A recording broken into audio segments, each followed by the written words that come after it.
ঝিঙে নিরামিষ রেসিপি। এক থালা ভাত শুধু এটা দিয়েই খাওয়া হয়ে যাবে। দুপুরে গরম ভাতের সাথে একেবারে অমৃত। নমস্কার বন্ধুরা, সোমার রান্নাঘরের আরও একটা নতুন পর্বে আপনাদের সবাইকে অনেক অনেক স্বাগত জানাই। আজকে আমি দারুণ স্বাদের একটা ঝিঙে নিরামিষ রেসিপি আপনাদের সাথে শেয়ার করব। ঝিঙের রেসিপিটা করার জন্য দেখুন, আমি এখানে 5 পিস ঝিঙে নিয়েছি, ওয়েট 500 গ্রাম। ঝিঙেগুলোকে এভাবে একটু খোসা ছাড়িয়ে নিচ্ছি। সামান্য পরিমাণে উপরের সবুজ খোসাটা রেখে দেব, পুরোপুরি খোসাটা ছাড়াবো না। আপনারা চাইলে পুরোটাই ছাড়িয়ে নিতে পারেন।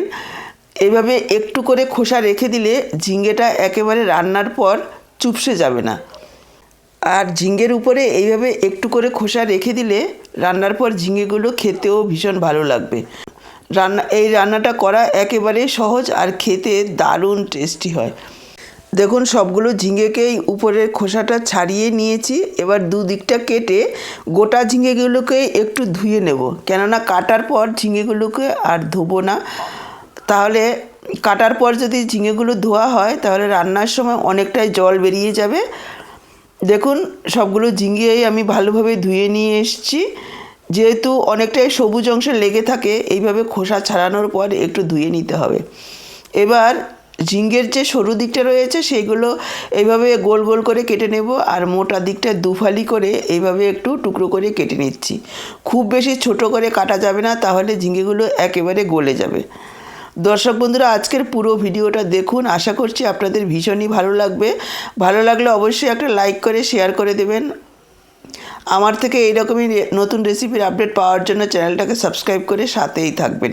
আর ফেসবুক পেজ থেকে দেখে থাকলে পেজটাকে ফলো করার অনুরোধ রইল। দেখুন, সবগুলো ঝিঙে আমি কেটে নিয়েছি। চলে যাচ্ছি পরের স্টেপে। গ্যাস অন করে কড়াই বসিয়ে দিয়েছি, দিয়ে দিচ্ছে সর্ষের তেল। এই রান্নাটা সর্ষের তেলেই বেশি ভালো লাগবে খেতে। আপনারা চাইলে আপনাদের পছন্দ অনুযায়ী যে কোনো রান্নার তেল দিয়েই করতে পারেন। আমি এখানে 2 টেবিল চামচ পরিমাণ সর্ষের তেল দিয়ে দিয়েছি। তেল গরম হয়ে যাওয়ার পর দিয়ে দিলাম কেটে রাখা ঝিঙেগুলোকে একটু ভেজে নেব। গ্যাসের ফ্লেমটাকে হাইতে রেখে প্রায় 2-3 মিনিট সময় নিয়ে এভাবে নাড়াচাড়া করে ভাজবো। এখানে কোনো রকম লবণ হলুদ কিছুই দেবো না। লবণ দিয়ে দিলে জল ছেড়ে দেবে আর ঝিঙেগুলো ভাজা হবে না। সমস্ত সবজিরই নিজস্ব একটা গন্ধ থাকে, ঝিঙেরও সেরকমই রয়েছে। এইভাবে একটু ভেজে নিলে ঝিঙের সেই গন্ধটা আর থাকবে না, আর খেতেও ভালো লাগবে। প্রায় 2 থেকে 3 মিনিট ভেজে নেওয়ার পর এবার আমি দিয়ে দিচ্ছি লবণ আর একটু হলুদ গুঁড়ো। লবণ আর হলুদ দেওয়ার পর আরও 1-1.5 মিনিট একটু ভেজে নেব। তবে গ্যাসের ফ্লেমটাকে হাইতে রেখেই ভাজবো, যাতে জলটা বের হওয়ার সাথে সাথেই শুকিয়ে যায়। দেখুন, আরও 1-1.5 মিনিট ভেজে নিয়েছি। এবার ঝিঙেগুলোকে তুলে রাখছি।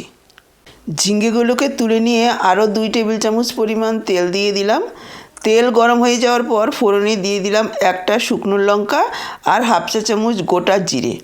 আর আমি একটা মশলা প্রথমেই রেডি করে রেখেছি। দেখুন, এখানে নিয়েছি 1/2 ইঞ্চি আদা ছোট টুকরো করে, 2টো কাঁচা লঙ্কা, ঝালটা আপনারা নিজেদের পরিমাণ বুঝে দেবেন। আর দিয়ে দিয়েছি একটা টমেটো, প্রায় 2 টেবিল চামচ পরিমাণ চিনেবাদাম আর 1 টেবিল চামচ পরিমাণ সাদা তিল। আপনারা চাইলে এখানে সাদা তিল আর বাদামের পরিবর্তে কাজু বাদাম আর পোস্ত দিয়ে এই রান্নাটা করতে পারেন। দিয়ে দিলাম পরিমাণ মতো লবণ। তারপর দেখুন, পরিমাণ মতো জল দিয়ে এইরকম একেবারে মিহি একটা পেস্ট তৈরি করে রেখেছি। মশলাটাকে এইভাবে একটু মিহি করে পেস্ট করবেন। এবার ফোড়নের সুন্দর গন্ধ বের হওয়ার পর এখানে আমি যোগ করে দিচ্ছি 1/2 চা চামচ হলুদ গুঁড়ো আর 1/2 চা চামচ কাশ্মীরি লাল লঙ্কার গুঁড়ো। এই সময় গ্যাসের ফ্লেমটাকে একেবারে লোতে রাখবেন, তা না হলে কিন্তু হলুদ গুঁড়ো আর লঙ্কার গুঁড়ো পুড়ে গিয়ে একেবারে কালো হয়ে যাবে। তেলের মধ্যে ভালোভাবে মিশিয়ে নিলাম আর যোগ করে দিলাম 1/2 চা চামচ জিরের গুঁড়ো। তারপর যোগ করে দিলাম পেস্ট করে রাখা মশলাটা। মিক্সচারের জারটা ধুয়ে অল্প পরিমাণে একটু জল যোগ করে দিলাম।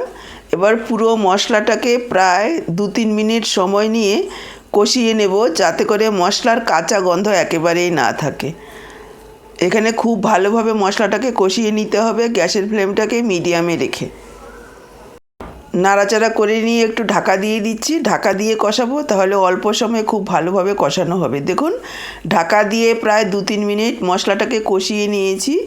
মশলাটা খুব সুন্দরভাবে কষানো হয়ে গেছে, তেল ছাড়তে শুরু করেছে। আরও 1-1.5 মিনিট ঢাকা খোলা অবস্থায় নাড়াচাড়া করে নিতে হবে। এতে করে মশলাটা খুব ভালোভাবে ভাজা ভাজা হবে, খেতে ভালো লাগবে। আরও 1-1.5 মিনিট ভেজে নেওয়ার পর এখানে আমি যোগ করে দিলাম ভেজে রাখা ঝিঙেগুলোকেও আরও কিছুক্ষণ এইভাবে একটু নাড়াচাড়া করে নেব। দেখুন, ঝিঙেগুলো দেওয়ার পর আরও 2 মিনিট মতো মশলার সাথে কষিয়ে নিয়েছি খুব ভালোভাবে।